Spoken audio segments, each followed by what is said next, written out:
Welcome to ATV. పండ్లు పూల మొక్కల పంపిణీ. కరీంనగర్ జిల్లా జమ్మికుంట పట్టణం తెలంగాణ ప్రభుత్వం ప్రతిష్టాత్మకంగా చేపట్టిన హరితహార కార్యక్రమంలో భాగంగా జమ్మికుంట మున్సిపల్ పరిధిలో 21వ వార్డులో పండ్లు పూల మొక్కల పంపిణీ కార్యక్రమం నిర్వహించడం జరిగింది. ఈ కార్యక్రమంలో మున్సిపల్ చైర్మన్ తర్కెలపల్లి రాజేశ్వరరావు, మున్సిపల్ సిబ్బంది ఇతరులు పాల్గొన్నారు. మరి ఇంటి చుట్టూ కూడా శుభ్రంగా ఉంచుకోవాల్సిన బాధ్యత ఉంది. బంగ్లా పైన కూడా వేస్టేజ్ అంతా తీసుకుపోయి అక్కడ వేస్తే వాటిలో ఈ నీరు ఆగి మరి అక్కడ దోమలు స్టార్ట్ అయ్యి మరి మలేరియా కావచ్చు, డెంగ్యూ కావచ్చు, మరి వచ్చే రోజులు మరి రాబోతూ ఉన్నాయి. ఇప్పుడే కొన్ని ఊర్లలో ఇబ్బంది పడుతూ ఉన్నారు.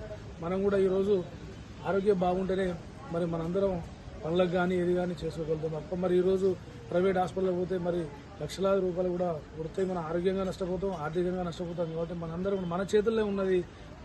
మనం కొంచెం మనసు పెట్టి ఇంటి చుట్టూ దయచేసి మన ఇంటి ముందర కూడా ఎక్కడ కూడా పిచ్చలు విడ చెత్త వేయకుండా చెత్తను కూడా మరి మున్సిపల్ బండికి అందించాల్సిగా కోరుకుంటాం. Watching for more updates subscribe to my channel. చూస్తూనే ఉండండి. మరెన్నో అప్డేట్ కోసం ASN24 టీవీ న్యూస్ చేయండి, కామెంట్ చేయండి, సబ్స్క్రైబ్ చేయండి. Thank you.